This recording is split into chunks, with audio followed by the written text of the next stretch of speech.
Hello everyone, welcome back to the Altengrad city in City Skylines. So, in the previous episode, we built the third big train station in the part of the city across the river. We also extended the tram lines, built a nice square in front of the station with a church, and we built a whole bunch of blocks all around, just to expand the city some more. Today, I would like to continue with that. We will move closer to the river and fill this gap. Since we have that fancy government buildings on the waterfront, it only makes sense that we build some good-looking square in front of them and also continue with the blocks. So let's go. Also, before we start, you probably noticed that the logo of the city in the intro shot changed. That's because I would like to use a different font for the time periods that we are in. So currently we are in the 30s, so I just decided to use some Art Deco font for that one. And then I'm just going to pick a different one when we're gonna make the change. But I think I'm going to make some more comments about that in today's video. But before that, I would like to really just introduce what we are building here. So what exactly am I placing in this area? Now, we have those two really large buildings on the waterfront. That's the buildings that I thought might be the parliament. Maybe the city is not really going to be that huge to be some kind of a capital city as we can see in Central Europe in real life. But, whatever. Maybe Altengrad is in some kind of a small country, so maybe this is its capital. And it actually does have some kind of a parliament building. But it might as well be some kind of government buildings, generic government buildings, or museums. It doesn't really matter. But I'm probably just going to call them the government buildings. Doesn't really matter, like I said. So they look very nice, and I didn't really want to just put some blocks of buildings right next to them. I really wanted to put some sort of a square, because at the end of the day, this is kind of the last place of the city where we can afford to place some of these 18th century buildings, fancy looking buildings, because all the rest of the places in the city where we could have done something like that are already done. Okay, so in that original part of the city, in the old part of the city, that was probably right around the ring of the really old town, and that's completely done. And in this part of the city, this is definitely more modern district. So this was pretty much the last place where we could just burn all the rest of these really nice looking structures, okay? So I, for example, had that museum building that I placed there and this hotel building from Warsaw, I think. Now, I really wanted to just create some sort of a square for them as well, because all these nice looking buildings, they need to have some areas so that they can stand out. So preferably squares or some kind of parks right next to them, or something like that. Now that I mentioned parks, we do have that big park, in that original part of the city next to that train station. So that's, I suppose, maybe another place where we might do some of these structures again. But I still do have a couple of them, so it's not like we need to just place all of them in here, but that's definitely going to be the last place where we can do that in the city. Now, back to this place though.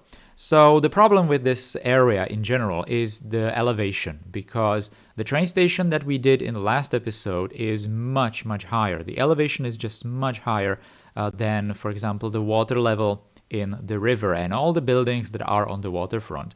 The waterfront with the government buildings is made of the quay, and the buildings themselves are much higher than the water level is, but still, the elevation difference is quite massive here. So we have to, kind of improvise and do something more than just, like usual blocks of all the buildings, because the streets, if they were just directly coming down from that train station from last time, down to the river or towards the waterfront, they would be just way too steep. So I have to do some more interesting stuff in here. And this project, for example, this is what I was doing in the live stream, and I really, really fiddled with it. Kind of really liked this little corner.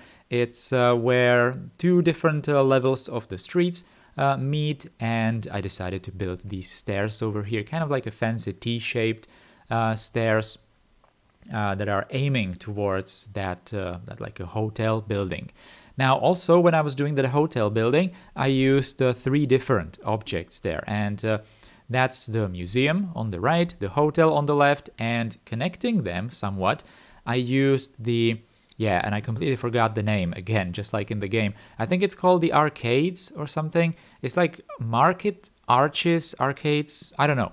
But they are just these generic looking shop windows, let's say, that can be placed in various different shapes. And I decided to use them as basically a retaining wall for like a second elevation level. So we have this place actually quite vertical if you think about it. So kind of Aurelia vibes in here maybe, but this place definitely needed it because, like I said, the elevation differences are quite huge. So we have to provide these kinds of things, and it's just something more interesting than just the blocks all the time, right? So these stairs, I'm already spending way too much time with them in the time lapse, but I really wanted to make them look good. So I'd used, for example, the circular walls on the sides, and really wanted to match all the steps to that. So procedural objects obviously were used quite heavily here, so that I could do all these different surfaces, and everything is just matching together. Now there is this little piece of land behind the museum building, which is also quite elevated compared to the front of the museum building. You can see that I, for example, put this decorative network in here, like a tile network, which is going to form like a back entrance to the museum building. Here I'm just placing some kind of a gate at the start of it. But underneath it, there's just the terrain that's just going down. Later I will put some terraforming networks there to just level it out and prepare it for some more detailing. But right now we are just going to do this more like a technical detailing, all these retaining walls. And I really wanted to already start doing this usually like a last detailing with the lamps and some more like final positions of these surfaces and stuff, because I really wanted to have this place more or less done, because it's going to dictate mostly how the rest of the areas are going to look like, because we have a lot of these blocks open, completely open all around it. So I really just wanted to have a better idea how fancy this place is going to be, so that I'm going to pick the appropriate buildings. Now that's, for example, the case of this line of buildings. Now it's probably not exactly super visible in here, but this is the line of buildings. Oh yeah, that's going to face directly the government buildings. And in front of these, there's not really going to be anything, or definitely not buildings.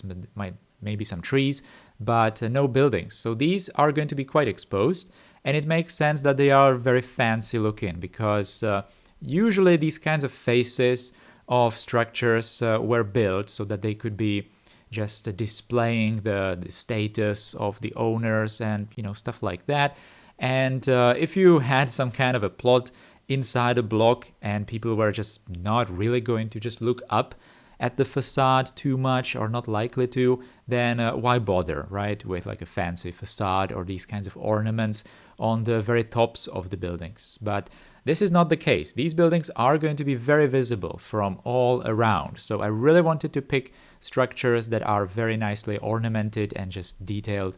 And again, that's pretty much the only place left in the city where we can afford to do something like that. So I have a lot of these very cool looking, probably like 19th century, late 18th century maybe, buildings that I can still use here. So, I will. I'm just going to pick all of the structures that I haven't placed anywhere else in the city and going to burn all of them right here. This is going to be some kind of a little square intersection area right on top of the stairs. And I decided to create that somewhat half-star intersection there so that I can use maybe some different corners for the buildings. I copied that. What is that? Like a 30-degree corner building or something like that. Have used that somewhere before in the city, and then just do some of these different orientations as well. This place, which is like a wedge between the tram road that is just going up from the waterfront area back into... This is actually the line that then twists around that square and continues pretty much 180 degrees turn and continues to that train station from last time.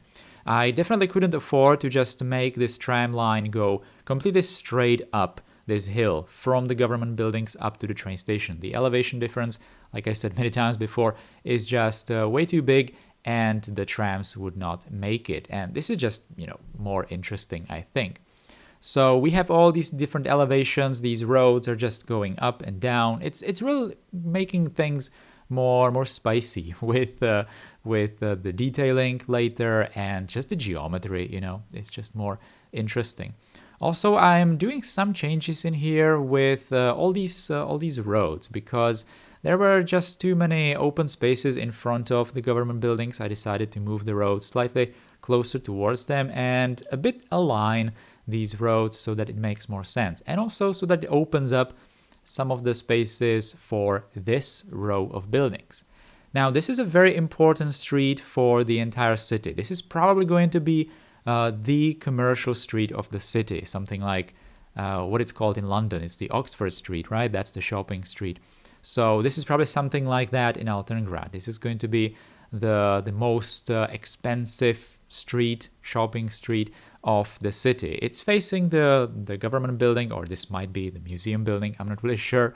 So this is going to be the last place where I'm going to use the very fanciest looking structures that I can really find from the workshop and, in Find It that I already have.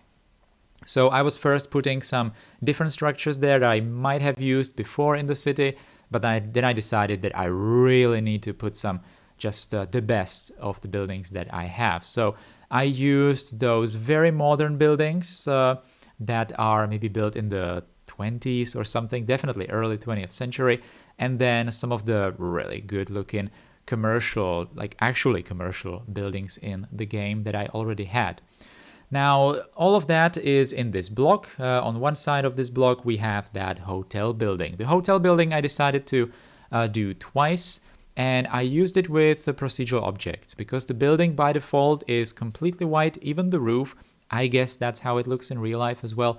But I really wanted to just match the colors more to the rest of the buildings in this area. So I used it as procedural objects, and the hotel building received this green, like copper roof or something like that. So it kind of matches with the museum next door. And it's just looking really good. And I think that the rest of the white facade, I kind of toned it down to match the tone of the rest of the block. So that's kind of looking much better. And the second instance of that hotel building, I just oriented it again so that it forms the complete end of that block. Now, also, I was doing some expansion with the roads because this place is definitely going to be still very high density. It's going to have all of these blocks all around it. So I was just preparing some of the infrastructure for that. It's mostly going to be roughly rectangular, somewhat triangular shapes of these blocks. I really don't want to do like 90-degree corners in here. So I was just preparing a couple of roads. I am going to fill them with buildings, but I'm not going to be showing that in the time lapse today. Anyway, one very important thing that we need to do, and that is to make all these lines actually working. So we had that old bridge coming over the river. Now it has two lines servicing it or coming over it. Now one line, I hope I'm not going to mix this up, one line is the one coming from the industrial zone. So that's coming into that wedge, into that confluence area. And the other line, I think that might be, and I'm not really sure right now, but I think that's the one that comes across the city from the original main train station. Yeah, I think that's the one. So there are two lines, and they are going to both come through this plaza. But when they are going to reach that intersection square that we did last time, they're going to split. One of them is going to continue to the train station from last time, and one of them to that modern residential district, all right, where we have that loop. And finally, I'm going to be able to say that that loop is now servicing two lines, which means that it's very justifiable right now to have those double tracks there. It was kind of servicing two lines before, but only temporarily before I created different paths. So let's finally get into some detailing. I had to move the sun in here so that it's going to be nicely shining on these buildings from the front, and we're going to have a better idea how we can detail this. Also, wires, custom wires in this place, very necessary. Actually, I was already starting to build something for the next episode, and I was kind of experimenting with different wires. And I finally decided that for the next episode, I'm going to use the PEVX wires because they're thinner and it looks much better, because in some of these places, especially on intersections and stuff, the wires are creating a bit of a forest that is not that great looking. I was actually trying to pay more attention to how it's done in real life, and there are some elements to these wires that are just not possible to do in city skylines. Obviously, in the very high-density urban environment of the European cities, the wires are usually trying to stick to the buildings and not the poles, which is only possible if I do it on intersections, and I was kind of doing that in the last episode. But if I have these wires, or especially the catenaries or cable holders, not sure how to call them, if I have them already on the network, then that's it. I can't really have that much control over how it's done. I would really just need to manually create the wires everywhere on every single track of the city, and I'm just not really prepared to do that. So maybe when I'm going to be recording the first person rides of some of these trams, then maybe it's just going to look bad. So I'm probably going to do that eventually, but let's not jump ahead.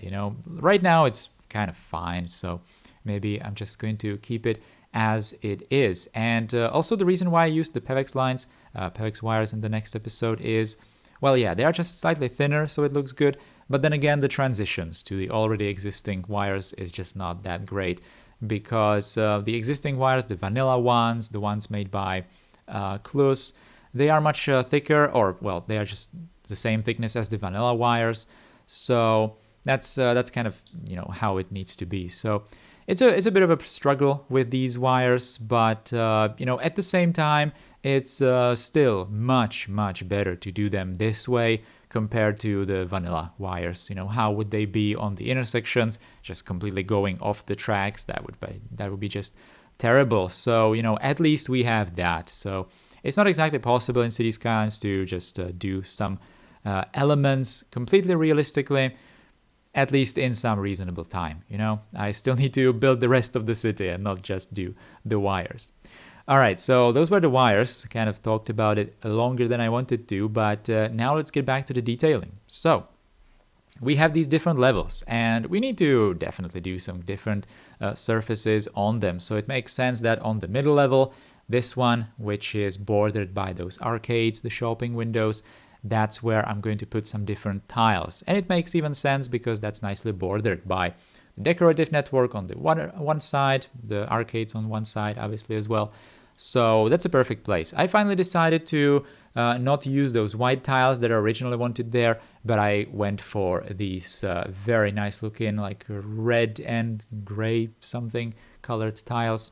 And also in front of the hotel building, I am putting some tables with chairs, maybe like an outdoor restaurant. Also, I really paid attention so that the surface of that middle level is going to roughly go to the second floor or third floor, I'm not sure, of the hotel building. So it's not like going to cut the windows in the middle, right? That's just not going to look that good. Also, I'm already doing the street lights, the benches, and all these kinds of little details, planters. And also, I completely missed that, but I already did that park area, which is right in front of one of those big government buildings, and it turned out looking really good.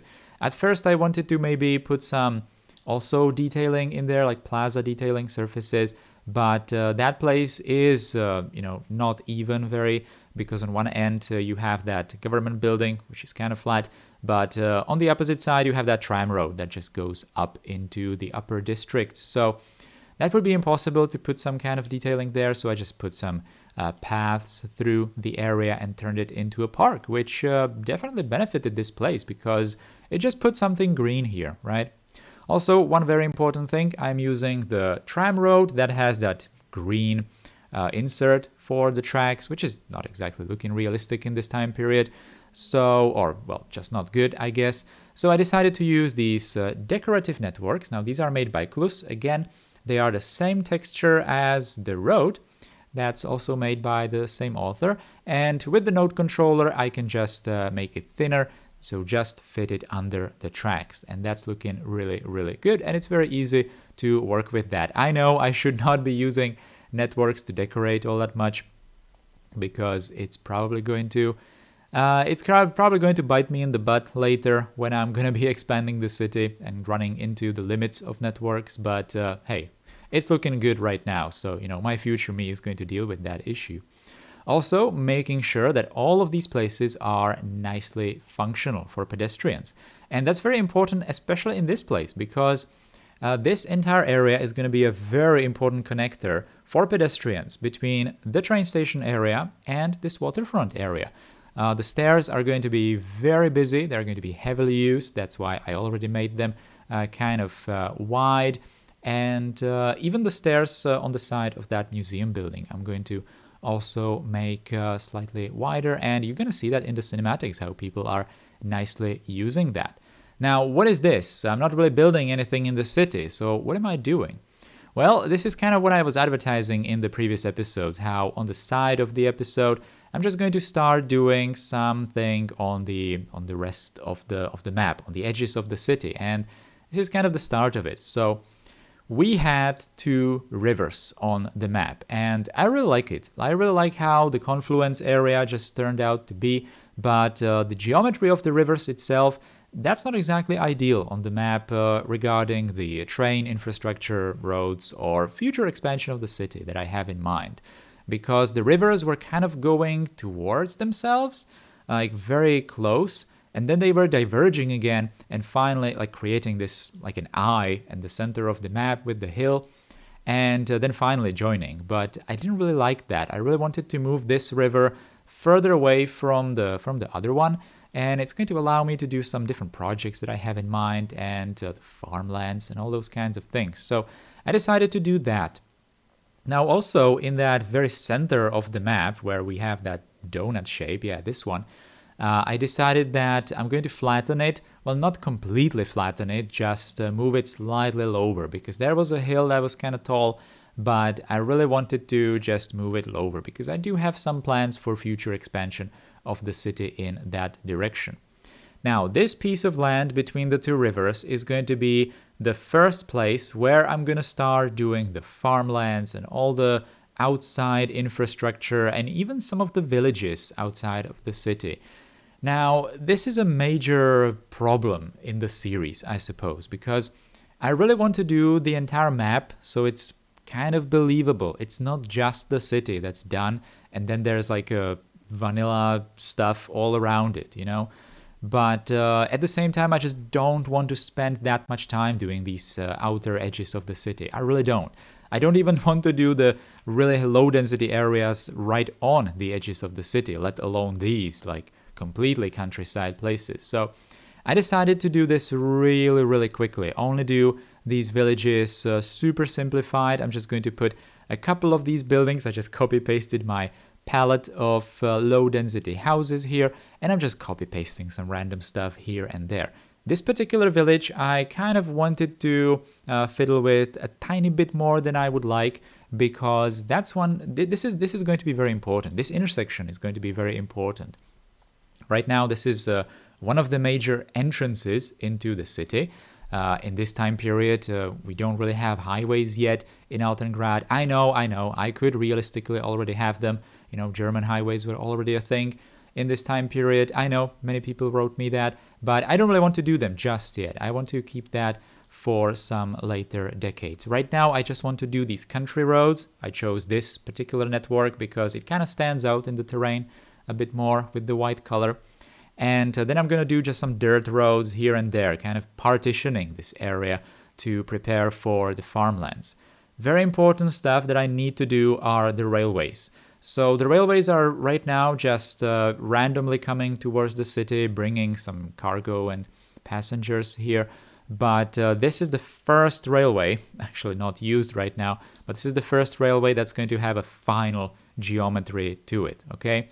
So I also put some different like hills here and there, just some different landscaping, because I really want to make Altengrad in some sort of a valley area, or at least in like a dip in a general terrain of this map, because I don't want to do the farmlands absolutely everywhere. And if I did just the entire map completely flat, then I would be more or less forced to do that. So this is just me using pretty much the same tactic as in Aurelia, where I was just intentionally blocking access to some parts of the map so that I wouldn't need to build them in the future, all right? Now, this is me just experimenting with the first layout of the farmlands, and I think I deleted these tree lines because I just kind of hated it, but this is going to be a major struggle, and I already started doing this for the next episode. I already started using the resource painter, or I'm not sure what it's called, with the textures of the farmlands basically to paint some of them, and it's not exactly looking how I would think it might look like. So I will really have to do some research how other people do these kinds of farmlands very easily. I know I can do the farmlands with decals. I can actually pay attention to creating all the, farms and farm buildings. And, I just don't want to, okay? I just really don't want to. This series is about the city. This series is not about the countryside. But at the same time, when I zoom out, I do want to have the countryside there, but really not that much detailed, okay? So, like I said, this series is just about the city. It's not about the countryside, but still, we have to do it somehow. So I prepared this piece of land here and there on the map where I'm just going to put the farms in the future. I just cleared some of the forests that were already on the map, and then I'm just going to be gradually filling them with farmlands. Some places I'm just going to leave completely open. I do have a couple of projects that I have in mind outside of the city. I haven't yet decided if I'm going to go for them, but more like technical projects, but we will see. Now, I completely forgot about actually talking, well, not really forgot, I just didn't have the time in this episode, even though it's very, very long, to talk about the future of this series. That's something I really wanted to mention, but I'm probably just going to write it into the community posts here on the channel. So make sure to check that out. I'm probably going to try to write it there sometime close when this episode is going to be released. All right. So back to what we actually did today. You could have seen that nice cinematic transition between before and after situation. You could have seen that I did build eventually some of those blocks, residential mostly blocks, around this place, nicely expanding the city. This place is super busy. You can tell by all the people looking like tiny ants just moving through the plaza area. I really made sure that I provided like different pedestrian connections in all these kinds of places so that, people can just choose different paths. And in City Skylines, people actually do. There's like a statistic probability which path people are going to choose. They're not immediately going to choose the shortest path. Sometimes they are going to use the longer, which is absolutely perfect. And in real life, it might be realistic. Some people just want to do like a bit of sightseeing here and there. So that's absolutely perfect. This shot I really, really like because I really wanted to finally, back when I was doing these parliament buildings or government buildings, I really wanted to do a shot like this with all the background completely filled. And finally, we have that. So I'm really satisfied with the results of today's episode and how it's all coming nicely together. Now, before you go, please click the thumbs up button below the stream if you liked the video, and feel free to write some comments, share the video, and subscribe if you're new here. I would also like to thank all the direct channel supporters, the channel members. You can easily become one through the join button below or the link in the description. Next episode, we will move up the river slightly and continue the waterfront.